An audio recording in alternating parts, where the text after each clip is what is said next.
मौलाना को प्रधानमंत्री बना दीजिए, राष्ट्रपति बना दीजिए, पुलिस कमिश्नर बना दीजिए, तमाम पद छोड़ दीजिए। हम हिंदुओं को मौत के मुंह में क्यों ढकेल रहे हो सत्ता के हफ्सियों? हमने क्या बिगाड़ा है? हमें तो चैन से रोटी पर नमक तेल रखकर खाने दो, क्यों हमारे लिए महंगाई की मार कर रहे हो? अगर सब कुछ हिंदू है, हिंदू खतरे में है, तो मियाँ जी सब खतरे में हो जाएगा, बना दीजिए। इसका मतलब हिंदू खतरे में नहीं है, जानबूझकर हिंदुओं को डराया जा रहा है। क्या खतरे में है? हिंदुस्तान का संविधान, हिंदुस्तान की आवाम, हम सभी जाति धर्म के लोगों को सीखना होगा। जाइए गुरुद्वारों में, अरे सुनो अखंड भारत, सुनो पहले बात, जाओ गुरुद्वारा में, धर्म क्या कहता है जाकर सीखो वहां कि मानव सेवा ही धर्म माना गया है। किस तरीके से लंगर की सेवा है, किस तरीके से वहाँ जोड़ा घर है, किस तरीके से बीमारों के लिए दवाई की व्यवस्था है, शिक्षा की व्यवस्था है। क्या हम हिंदू मुसलमान अपने अपने धर्म के लिए, अपने अपने धर्म के लोगों के लिए गुरुद्वारों जैसी व्यवस्था नहीं कर सकते? ये 8 साल से, अरे सुनो ना, हम आपको लगता है 8 साल से क्या मुजरा कर रहा है सब? क्या कोई मंदिर में है, 5 मंदिर में गुरुद्वारों जैसी व्यवस्था है? फिर आप क्यों नफरत फैला रहे हो? सवाल तो पूछने कौन? आप ये बताइए। अरे संविधान सबके लिए बराबरी का हक देता है। संविधान सबके लिए बराबरी का हक देता है। महंगाई से मतलब नहीं है, हमें योगी और मोदी जैसा ही नेता चाहिए। किसने कहा? लोग कह रहे हैं। कौन लोग कह रहे हैं?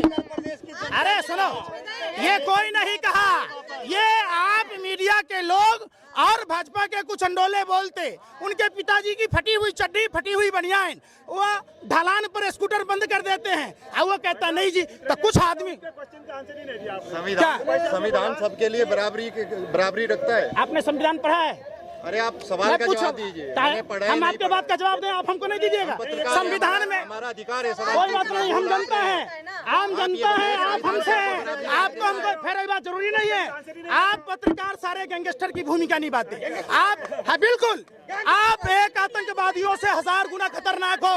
आप लोगों ने देश की फिजा को खत्म कर दिया। आप लोगों ने अपने व्यापार करने के चक्कर में भारत का अमन भाईचारा खत्म। कौन कर रहा? आप लोगों को चाहिए, आप लोगों को चाहिए। सुन लो, ऐसा बात नहीं है। आप बात करेगा इंदौर की, पहुंच जाओगे इस्लामाबाद। आपसे बात हो कानपुर की, करनाल की, आप चलो जाओगे काबुल, कंधार। आप गैंगस्टर बता रहे हैं। बिल्कुल एक आतंक। अरे सुन लो, अरे सुन रहे, मौलाना साहब के मामले में आप क्या थे? कोरोना का जब WHO ने कहा उस समय आप लोग कहाँ थे? क्या 23 मार्च से? खबरदार, आप इस तरीके की सवाल नहीं कर सकते। इस देश की संपत्तियों में, सुनिए, अरे क्यों नहीं बोल सकते? आप चला दोगे? आप सुनो, अरे सुन लो मैडम जी, आप सुन लो पहले। आप कैमरा पीछे करो, आप भी करो। आप यूक्रेन चले जाते हो, आप यूक्रेन चले जाते हो। भारत में 2 वक्त की रोटी क्यों नहीं गए? कोडरमा क्यों नहीं गए? जो ठिवरा चुनने के लिए वहाँ के लोगों को फंसा दिया जाता है। 2 वक्त की रोटी नहीं खा पाता, फिर नहीं उठाया, आपने चलाया। आपने सवाल उठाया कि जब भगवान चित्रगुप्त को नमस्ते इंडिया फूड्स प्राइवेट लिमिटेड ने जो कर कहा, आप लोगों ने इस निंदा करने वाली कंपनी के खिलाफ कोई आवाज उठाई, कोई सवाल पूछा? आपने सवाल पूछा कि रायबरेली में एक दलित युवक को पैर चटवाया गया, आप उस पर सवाल नहीं पूछे। आप सवाल पूछोगे हिंदुओं ने क्या कहा, मुसलमानों ने क्या कहा, आप पता किया? अरे सुनो पहले बात, हमारे ऑटो चालक भाइयों को देखो, CNG PNG के दाम बढ़ने के कारण इनको गाड़ी का किराया नहीं निकल रहा, वो नहीं दिखेगा। हमारे MCD के कर्मचारियों को देखो, NDMC के कर्मचारियों को देखो, वेतन नहीं मिल रहा। कौन सा धर्म कहता है? कहता है नमाज के टाइम में लाउड स्पीकर बजा देंगे भैया, तो तरावी कौन करेगा बे? रोजा कौन रखेगा? आप बता, ये कोई मतलब है क्या? हनुमान चालीसा पढ़ने की बात करते तो आपको क्या पता? कौन है? अरे आप जैसे दलालों ने, भरबों ने देश में गंदगी बो दी है। ये भारत सभी धर्मों के सम्मान की बात करता है। भारत में सभी योगी आदित्यनाथ भी तो इसका वो कर रहे हैं, कह रहे हैं लाउड स्पीकर। काहे का योगी भैया? काहे का योगी? बताइए, योगी कौन होता है? योगी के फिर साधु और असाधु में फर्क समझिए। अगर आपको फर्क नहीं मालूम तो जाके रामचरितमानस पढ़िए। जो दूसरों के लिए जीता है, जो दूसरों को समान नजर से देखता है, जो असमानता से देखता है, और साधु नहीं हो सकता है। यह हमारे प्रभु श्री राम ने कहा है। और राम के चरित्र को अपने जेहन में जब अपनाइएगा तो आप नफरत की बात नहीं करेंगे। आपको पता है, रामायण पढ़ा आपने? प्रभु श्री राम नारी के सम्मान में लंका तक की यात्रा तय की। प्रभु श्री राम मातृदेवो भव पितृदेवो भव को पूरा किया। उनके पिता मौन थे। सौतेली माँ कैकेयी ने कहा तो राजपाट छोड़कर उन्होंने वनवास किया, भगवा वस्त्र पहना। ये थे हमारे प्रभु श्री राम। प्रभु श्री राम। कुछ लोगों का सवाल है कि ईद पे तो पत्थरबाजी नहीं होती है, आखिर हिंदुओं के त्योहारों में ही पत्थरबाजी क्यों होती है? मुसलमान करेंगे पत्थरबाजी? सवाल ये एक बहुत बड़ी साजिश है, देश को कमजोर किया जा रहा है। और ये सारी चीजों की घटना अगर सरकार चाहती तो सैटेलाइट फुटेज के आधार पर दूध का दूध पानी का पानी हो। सवाल सुनिए रहा अरे मसाला मत लगाइए।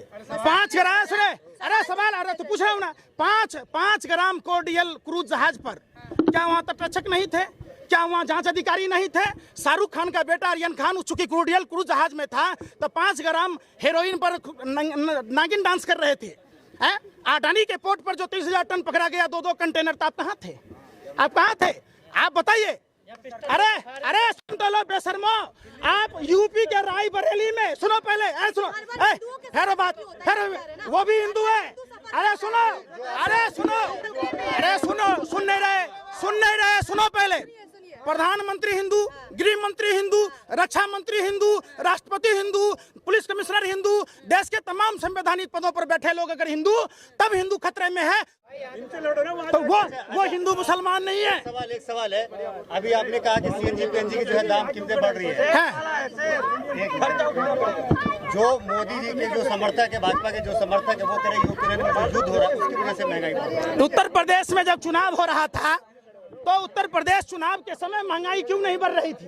क्या उस समय यूक्रेन की लड़ाई नहीं थी? तो सभी राज्यों में दाम कम हुआ। तो फिर भाई हम पूछते हैं कब कम हुआ?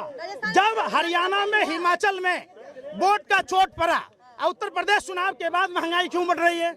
आप हमको बताइए। जब तक आप पालते रहिए शेर पालने का फर्ज, और आपके ऊपर लाखों का कर्ज हो गया। शेर आदमखोर हो जाता है। शेर का काम जंगल में है, रिहाइश में नहीं है। रिहाइश में इंसान का काम है, जो इंसान की संवेदना को समझे, जो एक दूसरे की बात को समझे।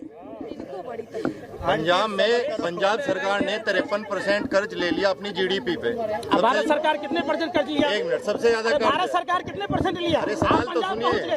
अरे हम कहते हैं मोदी जी ने कितना कर्ज लिया? भारत सरकार में है, आप बता दीजिए। आप नहीं बोलिएगा, आप IT से फिर वही बात। देश की बेहतरी के लिए सरासर गलत है। इन लोगों को लगता है कि MCD में जो 14 साल रहते हुए जिन वाल्मीकि ऋषि ने हमारे रामायण लिखे, उन समाज के लोगों को जिनको परमानेंट करना था उनको आज तक परमानेंट नहीं किया गया। जो जाड़ा में, गर्मी में, बरसात में गंदगी साफ करते हैं, बीमार होते हैं, उनका ESI कार्ड नहीं है। आप समझिए तो कैसा धर्म है? कैसे धर्म की बात कीजिएगा? जिस धर्म में पेड़ कैसे जिंदा होगा, इसलिए हम पीपर के पेड़ में जल डालते हैं। सुन तो ले, किसको मानने जिम्मेदार? जिम्मेदार किसके आदेश से शोभा यात्रा निकाली गई? शोभा यात्रा का परमिशन था तो प्रशासनिक अधिकारी तो निश्चित तौर पर समझ लीजिए, निश्चित तौर पर चाहे वो हिंदू हो या मुसलमान हो, एक तरफा कार्रवाई नहीं होनी चाहिए।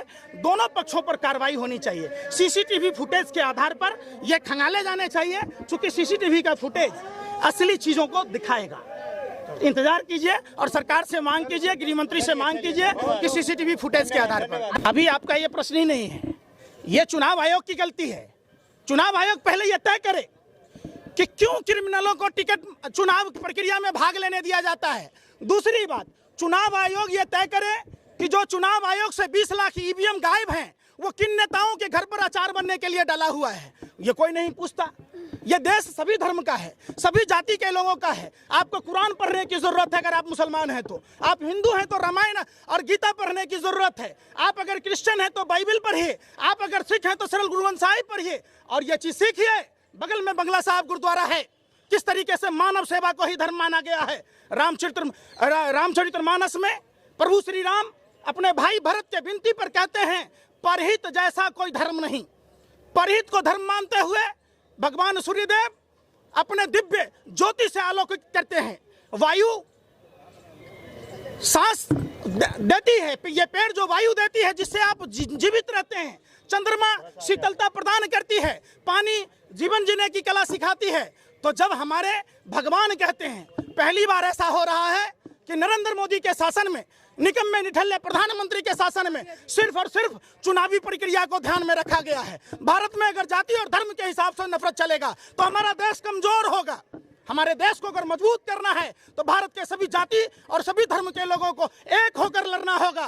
इन जो गोरे अंग्रेजों की दलाली करने वाली शक्तियां हैं, देश में नफरत की कोई जगह नहीं है। भूख सबको लगती है, प्यास सबको लगता है, सबके लिए स्कूल चाहिए, सबके लिए अस्पताल चाहिए। आप बताइए, धार्मिक जुलूसों में हथियारों का क्या काम है?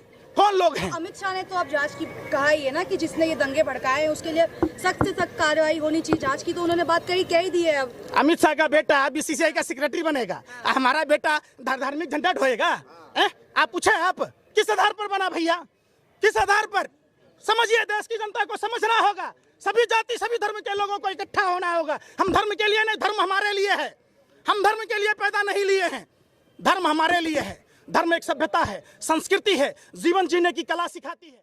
नमस्कार दोस्तों, बीसीआर न्यूज़ में आपका स्वागत है। मैं हूं आपका होस्ट एंड दोस्त अजय शास्त्री। उम्मीद है आपको ये हमारा वीडियो अच्छा लगा होगा, तो आप इसको शेयर कीजिए और लाइक कीजिए और साथ साथ हमारे चैनल को सब्सक्राइब भी कीजिए। जी हाँ, ऐसे ही नए वीडियो के साथ फिर आपके साथ हाजिर होंगे। तब तक के लिए आपसे अलविदा लेते हैं। भारत माता की जय, वंदे मातरम। जय हिंद दोस्तों।